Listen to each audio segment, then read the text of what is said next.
యేసు ప్రభు నామమున అందరికీ వందనాలు.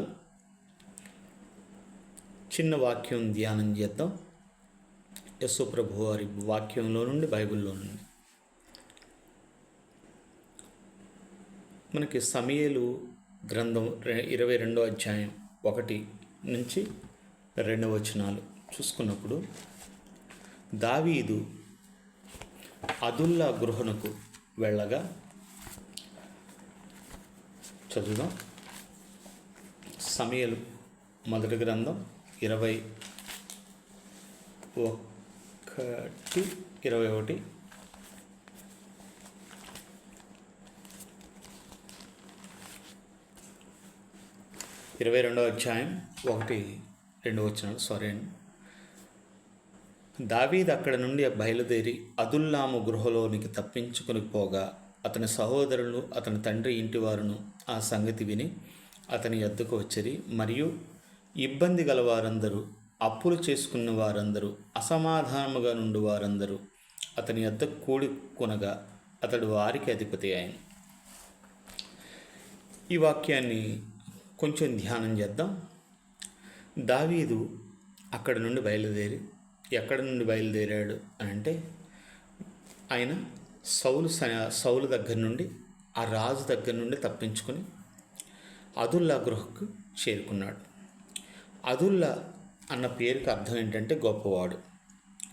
ఈ గొప్పవాడు ఉన్న నివాస స్థానానికి దావీదు చేరుకున్నాడు. ఆ ఒక గృహకి ఆ గొప్పవాడి పేరు పెట్టి ఉంది.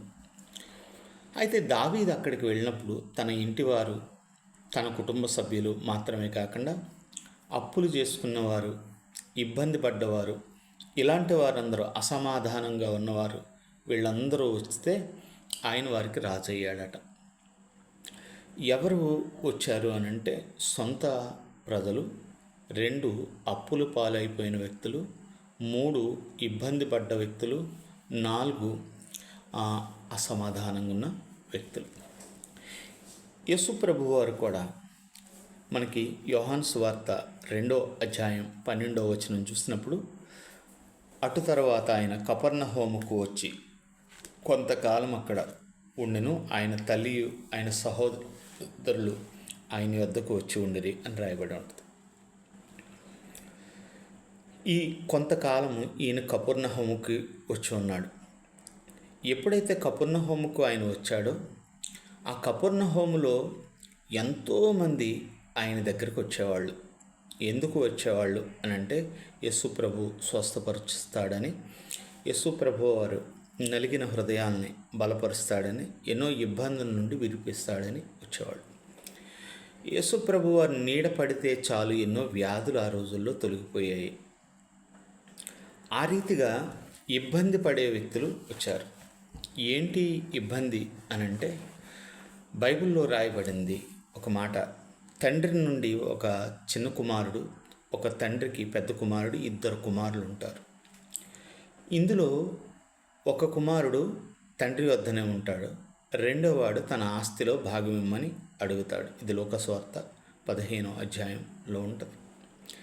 అడిగి వాడు తన ఆస్తిని తీసుకుని వెళ్ళిపోయి, వాడు వేరే దేశాంతరం వెళ్ళి తన ఆస్తిని అంతా దుర్వ్యాపారం అందు పోగొట్టుకుని ఆ దేశంలో ఇబ్బంది పడెను అని రాయబడింది. ఇబ్బంది పడి ఆ దేశంలో ఉన్న ఒక వ్యక్తి దగ్గర పనికి కుదురుతాడు. పనికి కుదిరినప్పుడు అతడు ఆహారం దొరకదు.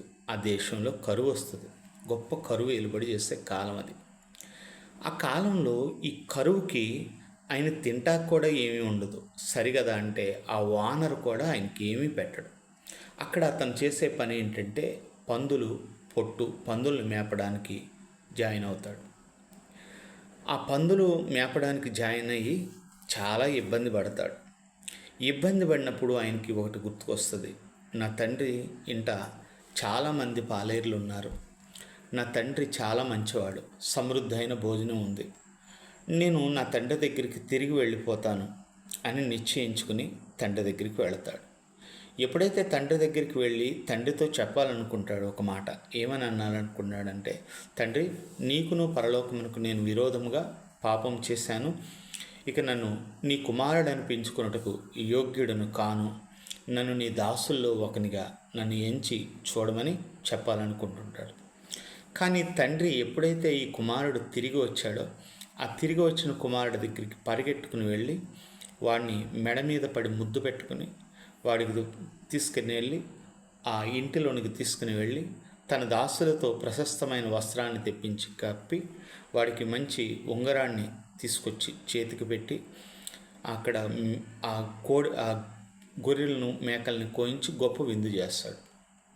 సో అంటే ఎందుకు ఈ ఇబ్బంది పడ్డ వ్యక్తి మరలా తిరిగి వచ్చాడనంటే, ఒక వ్యక్తి తను యేసు ప్రభు దగ్గరికి రాకముందల ఈ తప్పిపోయిన కుమారుడికి ఆస్తి దేవుడు సమాంతరంగా ఇచ్చేశాడు. అంటే ఇక్కడ మనం ఒకటి గమనించాలి. తండ్రి ఎటువాడంటే చిన్నవాడికి పెద్దోడికి అందరికీ స్వతంత్రం ఇచ్చాడు, వాడికి ఆస్తి ఇచ్చాడు. అదే రీతిగా యేసు ప్రభువారు ఈ మనుషుల్ని అక్కడ ఎంతోమందిని చేర్చుకున్నాడని రాయబడింది. అయితే ఈ రోజున మనం ఆలోచిస్తే దేవుడు మంచి వాళ్ళకి చెడ్డవాళ్ళకి వారికి కావలసిన ప్రతిదీ దేవుడు దయచేస్తున్నాడు. రెండు, ఆస్తి ఏది అంటే అన్నిటికన్నా పోతే సంపాదించుకోలేంది. బైబిల్లో మాట్లాడుతూ అంటాడు, ఒకడు లోకమంతా సంపాదించుకుని ఆస్తి తన ప్రాణాన్ని పోగొట్టుకుంటే వాడికి ఏంటి ప్రయోజనం అని అడిగాడు. అంటే ఇక్కడ అర్థం ఏంటంటే, ఒక వ్యక్తి లోకంలో సంపాదించింది ఆస్తి కాదు, ధనం కాదు, దానికన్నా గొప్ప ఆస్తి ఏది అని అంటే జీవం.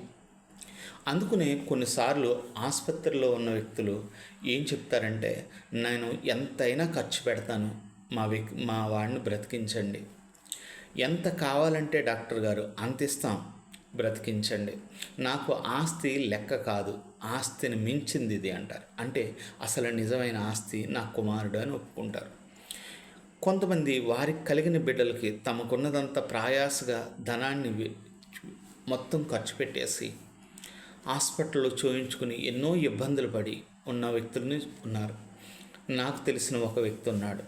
తను చూసి చాలామంది అతన్ని చెడ్డోడు మంచోడు అర్థం కాకుండా ఉండేవాళ్ళు. కానీ ఒకానొక సమయం వచ్చినప్పుడు తన భార్య గురించి ఆయన చేసిన త్యాగం చూస్తే నిజంగా ఇలాంటి వ్యక్తులు ఉన్నారా అనిపించే అంతగా చేశాడు.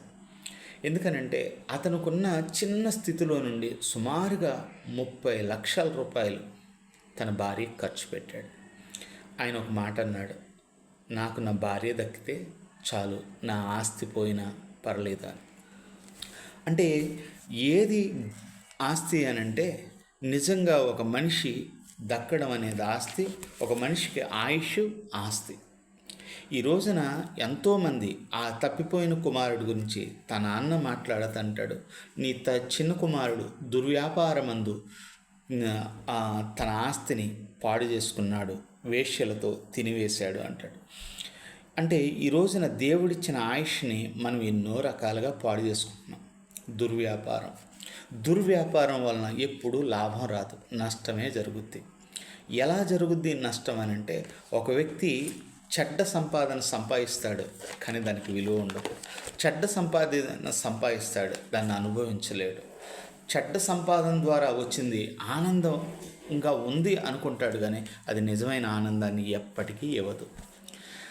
అందుకనే ఈ రోజున ఎంతోమంది తమకిచ్చిన ఆయుష్ కాలాన్ని వ్యర్థంగా ఆ తప్పిపోయిన కుమారుడు పాడు చేసుకుని లాస్ట్కి ఫైనల్గా ఇబ్బంది పడవలసింది పడుతున్నారు. ఇబ్బంది ఎక్కడ కలుగుద్దంటే నరకంలో ఇబ్బంది. లూకాసు వార్తలో అంటాడు, ఒక ఇద్దరు ధనవంతుడు బీద ఆయన ఒక ఆయన ఉన్నాడు, ఆయన పేరు లాజరు. ఆయన కూడా నరకానికి వెళ్ళిపోయాక ఈ ధనవంతుడు అక్కడ ఇబ్బంది పడసాగిను అని రాయబడి ఉంటుంది. ఎక్కడ అంటే తప్పిపోయిన కుమారుడు ఒకసారిన భూమి మీద ఇబ్బంది పడ్డాడు, ఈ ధనవంతుడు నరకంలో ఇబ్బంది పడ్డాడు. సో ఎందుకనంటే జీవితంలో తప్పిపోయినప్పుడు మన ఆయుష్కాలం అంతా వ్యర్థమైపోద్ది. దానివలన మనం దాన్ని తిరిగి సంపాదించుకోవడానికి ఏమీ లేదు, ఉండదు, ఇక అయిపోద్ది, ఏం పెట్టినా రాదు. ఆ తప్పిపోయిన కుమారుడు తన ఆస్తి పాడు చేసుకున్నట్లుగా ఈ రోజున ఎంతోమంది వ్యసనాల ద్వారా చెడు ఆలోచనలు చెడు పనులు, చెడు కార్యక్రమాలు ఇవే తమ జీవితాన్ని హెచ్చించడం ద్వారా తమ ఆస్తి అయిన ఆయుష్ను పాడు చేసుకుంటున్నారు. ఈ రోజున మనం ఒకటి వెరగాలి. ఎందుకనంటే ఎవరికి ఎంత ఆస్తి ఇచ్చాడో తెలియదు. ఆస్తి అంటంతో డబ్బు అనుకుంటాం, ఆస్తి అంటంతో బంగారం అనుకుంటాం, ఆస్తి అంటంతో మనకి ఏదో పొలాలు, ఫ్యాక్టరీలు ఏవో అనుకుంటాం. నిజంగా ఇదంతా ఆస్తి అయితే అది నీతో ఉండాలి కదా, ఉంటుందా? ఈ రోజున నేను సంపాదించిన, మీరు సంపాదించిన, మరెవరు సంపాదించిన అది నిజమైన ఆస్తి కాదు. ఎంతోమంది గొప్ప కోటీశ్వరులు చనిపోయారు. ఎంతోమంది గొప్ప కోటీశ్వరులు జీవితాన్ని ముగించుకున్నప్పుడు వాళ్ళకి వెనకాల రాయబడిన స్లోగన్స్ మీరు చదివితే, ఈయన ఎంతో సంపాదించాడు, ఫైనల్గా ఒక్క రూపాయి కూడా పట్టుకుపోలేదు అని చదవడం జరుగుతుంటుంది. ఎన్నో కోట్లు సంపాదించాడు, ఎంతో సంపాదించి ఈయనేమి రూపాయి పట్టుకుపోలేదు అని రాయడం. అమెరికాలో ఒక ఆవిడ బెగ్గింగ్ చేసేది, అడుక్కునేదా ఆవిడ. ఈ అడుక్కునే ఆవిడ ఎంత పీనిస్టి మనిషి అంటే, ఆవిడ ఒకరోజు చనిపోతే ఆవిడికి వాళ్ళ పోస్ట్ మార్టం చేస్తే వాళ్ళు చెప్పింది ఏంటంటే, పోస్ట్ మార్టం చేసి ఈవిడికి కనీసం శరీరానికి కావలసినంత ఆహారం కూడా ఈవిడ తీసుకోకుండా చనిపోయింది అని చెప్పారు. ఆవిడ ఆస్తి ఎంతంటే 120 కోట్ల రూపాయలు దాసింది. ఆవిడ లేదు, ఇప్పుడు ఆ 120 కోట్లు ప్రభుత్వం పాలైంది. అంటే అది ఆవిడేమనుకుందంటే ఇది నా ఆస్తి అనుకుంది. ఈ రోజున నీకు నాకు ఉన్న ఆస్తి నీది కాదు, నాది కాదు. నిజమైన ఆస్తి ఏంటంటే ఆయుష్ను ఒక వ్యక్తి కొనలేడు. ఒకడు పాడు చేసుకుని భూమి మీద ఇబ్బంది పడ్డాడు, ఒకడు పాడు చేసుకుని నరకంలో ఇబ్బంది పడ్డాడు. ఈరోజు నువ్వు పాడు చేసుకుంటే ఇక్కడన్నా ఇబ్బంది పడతావు. ఇక్కడ మొత్తం అయిపోయాక ఏదో చేద్దాం అనుకుంటాం, ఎంతో భక్తిగా బ్రతకాలనుకుంటాం, ఎంతో జీవించాలనుకుంటాం. ఒక వ్యక్తికి లేని రోగం అంటుకున్నాక పవిత్రంగా బ్రతకాలని ఆలోచనలో పడిపోతాడు. ఒక వ్యక్తికి తన కిడ్నీ ఫెయిల్యూర్ అయిపోయాక చాలా జాగ్రత్తగా ఉండాలని ఆశపడతాడు. ఒక వ్యక్తికి లివర్ ఫెయిల్యూర్ అయిపోయాక నేను చాలా జాగ్రత్తగా ఉండాలని ఆశపడతాడు. ఒక వ్యక్తికి ఎలాంటి తీవ్రమైన HIV లాంటి రోగం వచ్చాక ఇంకా మరలా జీవితంలో తప్పు చేయకూడదని ఆశపడతాడు. అప్పటికే జరగవలసిన నష్టం జరిగిపోద్ది. కాబట్టి మనం ఎప్పుడు జాగ్రత్త పడాలని అంటే అన్నీ బాగుండగానే జాగ్రత్త పడాలి.